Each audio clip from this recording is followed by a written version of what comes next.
সবাইকে আসসালামু আলাইকুম ওয়া রাহমাতুল্লাহি ওয়া বারাকাতুহু। সূরা বাকারার 174 নম্বর আয়াত। প্রথমে আমি তিলাওয়াত করে নিচ্ছি। আউযু বিল্লাহি মিনাশ শাইতানির রাজীম। বিসমিল্লাহির রহমানির রহিম। إنما حرم عليكم الميتة والدم ولحم الخنزير أهل به لغير الله وما أهل به لغير الله فمن اضطر غير باغ ولا عاد فمن اضطر غير باغ ولا عاد فلا إثم عليه إن الله غفور رحيم। সূরা আল বাকারার 174 নম্বর আয়াত তিলাওয়াত করা হয়েছে। এই আয়াতে আমরা সরাসরি শাব্দিক অনুবাদে যাচ্ছি। আল্লাহ তাআলা বলছেন, ইন্নাল্লাযীনা ইন্নাল্লাযীনা ইন্না নিশ্চয়, আল্লাযীনা যারা, অর্থাৎ নিশ্চয় যারা, ইয়াকতুমুনা ইয়াকতুমুনা তারা গোপন করে। এটি বহুবচনের সিগা বা বহুবচনের সূচক শব্দ। ইয়াকতুমুনা, ইয়াকতামা ইকতামা ইয়াকতুমু থেকে ইয়াকতুমুনা, অর্থাৎ তারা গোপন করে। এরপর বলা হচ্ছে মা যা আনজালা তিনি অবতীর্ণ করেছেন। আনজালা তিনি অবতীর্ণ করেছেন বা সে অবতীর্ণ করেছে। এখানে যেহেতু পরে কর্তা হিসেবে আছেন আল্লাহ, তাই আমরা বলবো তিনি অবতীর্ণ করেছেন, আল্লাহু আল্লাহ, মিনাল কিতাবে। মিন আমরা সবাই জানি যে থেকে বা হতে শাব্দিক অর্থ। আল কিতাব হলো কিতাব বা বিধান।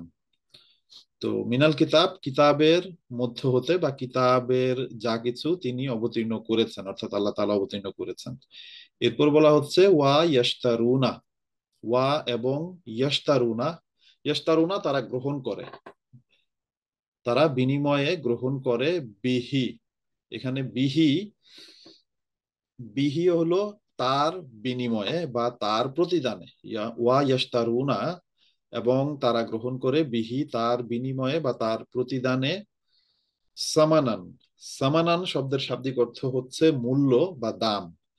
সামানান মূল্য, কলিলান কলিলান অর্থ স্বল্প বা তুচ্ছ বা অল্প, অর্থাৎ সামানান কলিলান স্বল্প মূল্য বা তুচ্ছ মূল্য বা দাম তারা গ্রহণ করে তার বিনিময়ে।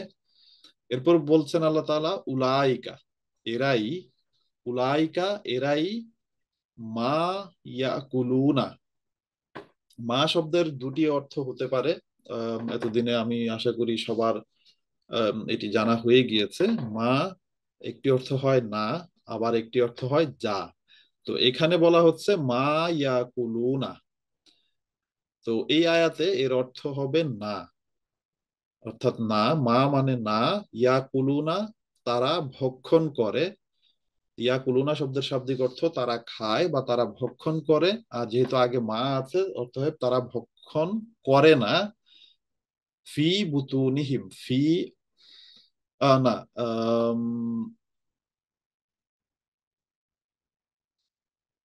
আচ্ছা হ্যাঁ, ঠিক আছে। ফি বুতুনিহিম, মা ইয়াকুলুনা ফি বুতুনিহিম, ফি অর্থ মধ্যে, বুতুনিহিম এটি জমা, তাদের পেটে বা তাদের উদরে। ফি বুতুনিহিম তাদের পেটের মধ্যে বা তাদের উদরে। এখানে বুতুন এটি হলো বহুবচনের শব্দ। এক বচন হলো বাতান। বাতান অর্থ পেট, বুতুন মানে তাদের পেট, বুতুনিহিম তাদের পেটে তারা কিছুই ভক্ষণ করে না। এরপর বলা হচ্ছে যে ইল্লা, ইল্লা শব্দের অর্থ হলো ব্যতীত। আর নারা আগুন বা অগ্নি। তো তারা তাদের পেটে কিছুই খায় না বা ভক্ষণ করে না বা পেটে ঢুকায় না, কি ইল্লান নারা, আগুন ব্যতীত। ওয়া এবং লা, না বা নয়, ইউকাল্লিমুহুম, ইউকাল্লিমু তিনি কথা বলেন বা সে কথা বলে, হুম তাদের সাথে। তো এখানে বলা হচ্ছে, ভবিষ্যতের কথা বলা হচ্ছে যে ওয়ালা ইউকাল্লিমুহুম, আর তিনি তাদের সাথে কথা বলবেন না। কে? আল্লাহ, আল্লাহ, অর্থাৎ আল্লাহ তাদের সাথে কথা বলবেন না। ইয়াউমাল কিয়ামা, ইয়াউম অর্থ দিন বা দিবস, আল কিয়ামা কেয়ামত, অর্থাৎ কেয়ামত দিবসে আল্লাহ তাআলা তাদের সাথে কথা বলবেন না। এরপর বলা হচ্ছে ওয়ালা, আর নয় বা না, ইউজাক্কিহিম, ইউজাক্কিহিম তিনি তাদেরকে পবিত্র করবেন। ইউজাক্কিহিম, ইউজাক্কিহিম শব্দের শাব্দিক অর্থ হচ্ছে তিনি তাদেরকে পবিত্র করবেন। ইউজাক্কি সে বা তিনি পবিত্র করেন বা সে পবিত্র করে, হিম তাদেরকে। তো বলা হচ্ছে যে ইউজাক্কিহিম, তিনি তাদেরকে পবিত্র করবেন, আর আগে যেহেতু লা আছে অর্থাৎ তিনি তাদেরকে পবিত্র করবেন না। এরপর বলা হচ্ছে ওয়ালাহুম, ওয়া এবং লাহুম তাদের জন্য।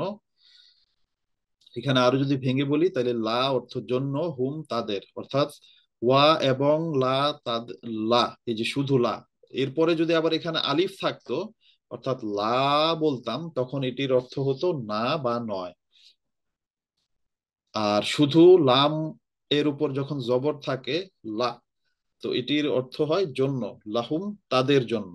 তো বোঝার সুবিধার্থে আমরা সবসময় লাহুম শব্দটাকে একসাথে রাখি, যাতে বুঝতে আমাদের সুবিধা হয় যে লাহুম অর্থ তাদের জন্য। তো ওয়ালাহুম আর তাদের জন্য কি, আজাবুন, আজাব বা শাস্তি। আজাব বললেও আমরা বুঝি যে আল্লাহ তাআলার আজাব অর্থাৎ আল্লাহ তাআলার শাস্তি।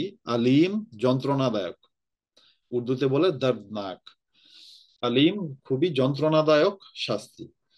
আমরা আরেকবার পড়ছি শুরু থেকে, 174 নম্বর আয়াত, যেখানে আল্লাহ তাআলা বলছেন ইন্নাল্লাযিনা, নিশ্চয় যারা, ইয়াকতুমুনা যারা গোপন করে, মা আনজালাল্লাহু, যা আনজালা, আনজালাল্লাহু আল্লাহ তাআলা অবতীর্ণ করেছেন, মিনাল কিতাবে কিতাব বা বিধানের যা কিছুই আল্লাহ তাআলা অবতীর্ণ করেছেন, ওয়াইয়াশতারুনা এবং তারা গ্রহণ করে, বিহি এর বিনিময়ে, কি সামানান মূল্য, কালিলান স্বল্প বা তুচ্ছ, উলাইকা এরাই সেসব লোক। বোঝার সুবিধার্থে এখানে বলা হচ্ছে যে এরাই সেসব লোক, উলাইকার শাব্দিক অর্থ হচ্ছে এরাই।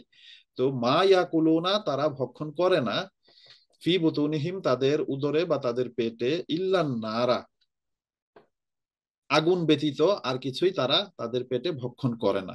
এরপর বলা হচ্ছে ওয়ালা ইউকাল্লিমুহুম, আর তিনি তাদের সাথে কথা বলবেন না, আল্লাহু আল্লাহ, অর্থাৎ আল্লাহ তাদের সাথে কথা বলবেন না, ইয়াউমাল কিয়ামাতে কেয়ামত দিবসে বা কেয়ামতের দিন। ওয়ালা ইউজাক্কিহিম, এই যে দেখেন এখানে ওয়ার পরে যে লা আছে, লাম আলিফ উপরে জবর, এই লা এর অর্থ হচ্ছে না বা নয়। তো ওয়ালা ইউজাক্কিহিম, এবং তিনি তাদেরকে পবিত্র করবেন না, ওয়ালাহুম এবং তাদের জন্য আযাবুন, আযাব বা শাস্তি, আলিম যন্ত্রণাদায়ক, আর তাদের জন্য রয়েছে যন্ত্রণাদায়ক শাস্তি। আমরা সাবলীল অর্থটাও পড়ছি, নিচেই দেওয়া আছে।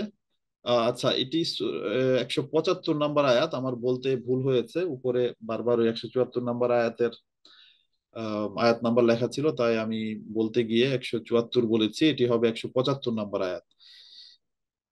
তো এখানে সাবলীল অর্থে লেখা আছে যে নিশ্চয় আল্লাহ কিতাব হইতে যাহা নাজেল করিয়াছেন, উহাকে যাহারা গোপন করে, অর্থাৎ নিশ্চয় আল্লাহ কিতাব এর যা নাজিল করেছেন তা যারা গোপন করে এবং ইহার বিনিময়ে অল্প মূল্য গ্রহণ করে, এবং এর বিনিময়ে অল্প মূল্য বা স্বল্প মূল্য গ্রহণ করে, ইহারাই নিজেদের উদরে শুধু অগ্নি ভক্ষণ করে, অর্থাৎ এরা নিজেদের পেটে শুধু আগুন ভক্ষণ করে বা আগুন খায়। কেয়ামতের দিন আল্লাহ তাহাদের সহিত কথা বলিবেন না, কেয়ামতের দিন আল্লাহ তাদের সাথে কথা বলবেন না এবং তাহাদিগকে পবিত্র করিবেন না। আর আর তাদেরকে পবিত্র করবেন না। বস্তুত তাহাদের জন্য যন্ত্রণাদায়ক আযাব রহিয়াছে। বস্তুত তাদের জন্য এক যন্ত্রণাদায়ক শাস্তি রয়েছে। আচ্ছা, আমরা পরের আয়াতটাও পড়ছি। 176 নম্বর আয়াত। এরপর বলা হচ্ছে,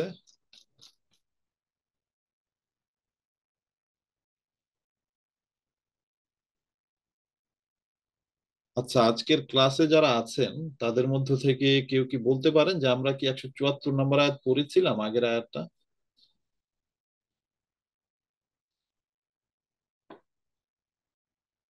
আম, আপনারা কি আনমিউট করতে পারছেন না? আম, এই ক্লাসে হচ্ছে আমি আজকে প্রথম আসছি, তো ওই কারণে জানি না। আচ্ছা, আহ, ঠিক আছে। আমার যতদূর মনে পড়ছে যে আমরা 174 নম্বর আয়াতটা পড়ি নাই, ইন্নামা হাররামা আলাইকুমুল মাইতাতা ওয়াদ দামা ওয়া লাহমাল খিনজিরা ওয়া মা উহিল্লা হ্যাঁ, এই আয়াতটা আমরা পড়ি নাই তো। 175 নম্বর আয়াত আমরা পড়ে ফেলেছি। আমরা 174টাও পড়ি, যেহেতু মাঝখানে এই আয়াতটা না হলে বাকি থেকে যাবে। 174 নম্বর আয়াত, আম, সেখানে আল্লাহ তাআলা বলছেন, ইন্নামা হাররামা আলাইকুমুল মাইতাতা ওয়াদ-দামা ওয়া লাহমাল খিনজির ওয়া মা উহিল্লা বিহি লিগাইরিল্লাহ فمن اضطر غير باغ ولا عاد فلا إثم عليه إن الله غفور رحيم। আচ্ছা, 174 নম্বর আয়াত। এখানে আল্লাহ তাআলা বলছেন যে ইন্নামা নিশ্চয়, হাররামা তিনি হারাম করেছেন বা তিনি নিষিদ্ধ করেছেন, আলাইকুম তোমাদের জন্য, আল মাইতাতা মৃত বা মৃত প্রাণী, আল মাইতাতা অর্থাৎ যার কোনো প্রাণ নেই, মৃত প্রাণী, ওয়াদ্দামা এবং রক্ত, ওয়ালাহমাল খিনজির, ওয়া এবং লাহমা, লাহমা অর্থ হলো মাংস, খিনজির শূকর এবং শূকরের মাংস। তো ইন্নামা নিশ্চয়, হাররামা তিনি হারাম করেছেন বা তিনি নিষিদ্ধ করেছেন, আলাইকুম তোমাদের জন্য, আলমাইতাতা মৃত প্রাণী, ওয়াদ্দামা এবং রক্ত, ওয়ালাহমাল খিনজির এবং শূকরের মাংস, ওয়ামা উহিল্লা, ওয়া এবং মা যা, উহিল্লা ডাকা হয়েছে বা নাম নেয়া হয়েছে। উহিল্লা শব্দের শাব্দিক অর্থ হলো ডাকা হয়েছে বা নাম নেয়া হয়েছে, বিহি যার উপর, লে গাইরিল্লাহ আল্লাহ ব্যতীত ভিন্ন কিছু, লে গাইরে অর্থাৎ ভিন্ন কিছুর জন্য, আল্লাহ আল্লাহ ছাড়া, অর্থাৎ গাইরিল্লাহ আল্লাহ ছাড়া অন্য কিছুর নাম যার উপর নেওয়া হয়েছে। ওয়া মা উহিল্লা বিহি লে গাইরিল্লাহ অর্থাৎ ওয়া মা এবং যা বা যার উপর, উহিল্লা ডাকা হয়েছে বা নাম নেওয়া হয়েছে, বিহি যার জন্য বা যার উপর, লে গাইরিল্লাহ আল্লাহ ব্যতীত ভিন্ন কিছুর। এরপর বলা হচ্ছে ফামান, ফা অতএব, মান যে, ইস্তুররা, ইস্তুররা শব্দের শাব্দিক অর্থ হলো সে নিরুপায় হয় বা সে অপারগ হয়, সে নিরুপায় হয় বা সে অপারগ হয়, গাইরা ব্যতীত, বাগিন, বাগিন শব্দের শাব্দিক অর্থ হচ্ছে অবাধ্য, অর্থাৎ যে ব্যক্তি অবাধ্যতা করে তাকে বলা হয় বাগিন, অবাধ্য। গাইরা বাগিন নয় সে অবাধ্য, ওয়ালা আদিন, ওয়া এবং লা নয়, আদিন, আদিন হলো সীমা লঙ্ঘনকারী, শাব্দিক অর্থ। আদ শব্দের শাব্দিক অর্থ হলো সীমা লঙ্ঘনকারী, ওয়ালা আদিন আর নয় সীমা লঙ্ঘনকারী, ফা অতএব, লা নয় বা না, ইসমা গুনাহ বা পাপ, আলাই তার তার উপর বা তার জন্য, আলা শব্দের শাব্দিক অর্থ হলো উপরে, হে তার, অর্থাৎ তার উপরে বা তার জন্য। এরপর বলা হচ্ছে ইন্নাল্লাহ নিশ্চয়, আল্লাহ, ইন্না নিশ্চয়, আল্লাহ আল্লাহ, গফুরুন অতীব ক্ষমাশীল, রহিম পরম দয়ালু। আচ্ছা, আমরা আরেকবার পড়ছি, ইন্নামা নিশ্চয়, হাররামা তিনি হারাম করেছেন, আলাইকুম তোমাদের জন্য বা তোমাদের উপর আল মাইতাতা মৃত প্রাণী, ওয়াদ্দামা এবং রক্ত, ওয়ালাহমাল খিনজির এবং শূকরের মাংস, ওয়ামা ওহিল্লা বিহি লিগাইরিল্লাহ এবং যার উপর আল্লাহ ছাড়া অন্য কোনো কিছুর নাম নেওয়া হয়েছে। ওয়ামা ওহিল্লা এবং যা ডাকা হয়েছে বা নাম নেওয়া হয়েছে বিহি যার উপর বা তার উপর, লিগাইরিল্লাহ আল্লাহ ব্যতীত ভিন্ন কিছুর নাম। ফামান অতএব যে, ইস্তুররা বাধ্য হয় বা নিরুপায় হয় বা অপারগ হয়, গায়রা বাগিন কিন্তু সে অবাধ্য নয়, ওয়ালা আদিন এবং সীমা লঙ্ঘনকারীও নয়। অর্থাৎ এমন ব্যক্তি যে অবাধ্যতাও করে না, সীমা লঙ্ঘনও করে না, বা অবাধ্যও নয় এবং সীমা লঙ্ঘনকারীও নয়, তথাপি সে কি হয়েছে, ইস্তুররা বাধ্য হয়েছে বা অপারগ হয়েছে বা নিরুপায় হয়েছে, সেক্ষেত্রে কি বলছেন আল্লাহ তাআলা, ফালা ইসমা অতএব কোনো দোষ নেই বা কোনো পাপ হবে না আলাইহে তার জন্য। ইন্নাল্লাহ নিশ্চয় আল্লাহ গফুরুন অতীব ক্ষমাশীল, রহিম পরম দয়ালু। তো এই আয়াতেরও আমরা সাবলীল অর্থ পড়ে পড়ে দিচ্ছি। এখানে আল্লাহ তাআলা বলছেন সূরা বাকারার 174 নম্বর আয়াতে, তিনি তোমাদের জন্য হারাম করিয়াছেন বা হারাম করেছেন স্বাভাবিক মৃত জীবজন্তু, অর্থাৎ যাকে শিকার করা হয়নি, এমন মৃত যা যে প্রকৃতিগতভাবে মারা গেছে বা অন্য কোনো কারণে পূর্বেই সে মারা গেছে, বা মৃত জীবজন্তু, এরপর রক্ত, শূকরের মাংস, রক্ত ও শূকরের মাংস, রক্ত শূকরের মাংস এবং যাহার উপর আল্লাহ ব্যতীত অন্যের নাম উচ্চারিত হয়েছে, অর্থাৎ দেবদেবীর নামে যে উৎসর্গ করা হয় বিভিন্ন পশু পাখি, সেগুলোর মাংস আল্লাহ তাআলা তোমাদের জন্য হারাম করেছেন বা নিষিদ্ধ করেছেন। কয়টা জিনিস? এক, দুই, তিন, চারটা জিনিসের কথা এখানে বলা হচ্ছে, যে মৃত জীবজন্তু হারাম, রক্ত হারাম, শূকরের মাংস হারাম, এবং সেই সব পশু পাখি বা সেই সব বস্তু যার উপর আল্লাহ ব্যতীত অন্য কোনো কিছুর নাম নেওয়া হয়েছে। অর্থাৎ আমরা যখন কুরবানির পশু জবাই করি তখন আমরা আল্লাহ তাআলার নাম নেই, আল্লাহু আকবার বলি। তো একইভাবে হিন্দুদের মাঝেও এই যে উৎসর্গের বিষয়টা প্রচলিত আছে। তো তারা তাদের যে বিভিন্ন মূর্তি বা দেবদেবী আছে, তাদের জন্য বিভিন্ন পশু পাখি বা বিভিন্ন খাবার ইত্যাদি উৎসর্গ করে। তো সেই সব পশু পাখি হোক বা খাবার হোক, যাই হোক, সেগুলোর উপর যেহেতু আল্লাহ ভিন্ন অন্য কোনো কিছুর নাম বা অন্য কোনো কিছুর জন্য সেগুলো উৎসর্গীকৃত করা হয়েছে, তাই সেগুলো আমাদের জন্য হারাম। আল্লাহ তাআলা সেগুলোকে আমাদের জন্য হারাম বা নিষিদ্ধ করেছেন। এরপর বলা হচ্ছে যে, কিন্তু যে ব্যক্তি প্রয়োজনে, ব্র্যাকেটে প্রয়োজনে বাধ্য হইয়াছে, অর্থাৎ যার কোনো উপায় নেই, যে একান্তই অপারগ হয়ে বা নিরুপায় হয়ে এইগুলো গ্রহণ করে, অথচ সে অবাধ্য ও সীমা লঙ্ঘনকারী নয়, কিন্তু সে মোটেই অবাধ্যতা করে না বা সীমা লঙ্ঘনকারীও না, অর্থাৎ ইচ্ছাকৃতভাবে সে এমনটা করে না। অর্থাৎ এই উপরে যে বিষয়গুলো বা যে জিনিসগুলো নিষিদ্ধ করা হয়েছে সেগুলোর কোনো কিছু যদি তাকে অপারগ হয়ে বা বাধ্য হয়ে খেতে হয় বা ভক্ষণ করতে হয়, তাহলে আল্লাহ তাআলা বলছেন যে তাহা হইলে তাহার উপর কোনো পাপ বর্তিবে না, অর্থাৎ এই ক্ষেত্রে তার জন্য কোনো পাপ হবে না। নিশ্চয়ই আল্লাহ অতীব ক্ষমাশীল, পরম দয়াময়। নিশ্চয়ই আল্লাহ মানুষ অনেক বেশি ক্ষমাকারী এবং পরম দয়াময়, অর্থাৎ মানুষের জন্য তিনি দয়ালু, তাই তিনি তাকে কোনো শাস্তি দিবেন না এই কারণে যে সে বাধ্য হয়ে সেগুলো গ্রহণ করেছে। আর এর পরের আয়াতে আল্লাহ তাআলা বলছিলেন যে, ইন্নাল্লাযীনা ইয়াকতুমুনা মা আনজালাল্লাহু, নিশ্চয় তারা যারা, ইয়াকতুমুনা গোপন করে, মা আনজালাল্লাহু যা আল্লাহ অবতীর্ণ করেছেন, মিনাল কিতাবে কিতাবের মধ্য হতে বা কিতাবের যা কিছুই আল্লাহ তাআলা অবতীর্ণ করেছেন, ওয়ায়াশতারুনা বিহি এবং তারা এর জন্য গ্রহণ করে, সামানান মূল্য, কালিলান তুচ্ছ বা স্বল্প, উলাইকা এরাই, মা ইয়াকুলুনা এরা ভক্ষণ করে না, ফি বুতুনিহিম তাদের উদরে বা তাদের পেটে, ইল্লান নারা অগ্নি ব্যতীত, অর্থাৎ আগুন ব্যতীত তারা আর কিছুই গ্রহণ করে না তাদের পেটে, ওয়ালা ইউকাল্লিমুহুম আর তাদের সাথে কথা বলবেন না, আল্লাহু আল্লাহ, ইয়াউমাল কিয়ামা কিয়ামতের দিন বা কিয়ামত দিবসে, ওয়ালা ইউজাক্কিহিম এবং তিনি তাদেরকে পবিত্র করবেন না, ওয়ালাহুম এবং তাদের জন্য রয়েছে আযাবুন আযাব বা শাস্তি, আলিম যন্ত্রণাদায়ক, অর্থাৎ তাদের জন্য রয়েছে যন্ত্রণাদায়ক শাস্তি। আম, আমরা 175 নম্বর আয়াত শেষ করলাম। ইনশাল্লাহ তাআলা আজকের ক্লাস আমরা এখানে শেষ করছি। আগামী ক্লাসে ইনশাল্লাহ আমরা 176 নম্বর আয়াত থেকে শুরু করব। এখন আজকে যেই আয়াতগুলো আমরা শিখলাম বা যেই আয়াতের শব্দগুলো আমরা আলোচনা করলাম এখানে, এ সম্পর্কে কারো কোনো প্রশ্ন থাকলে করতে পারেন।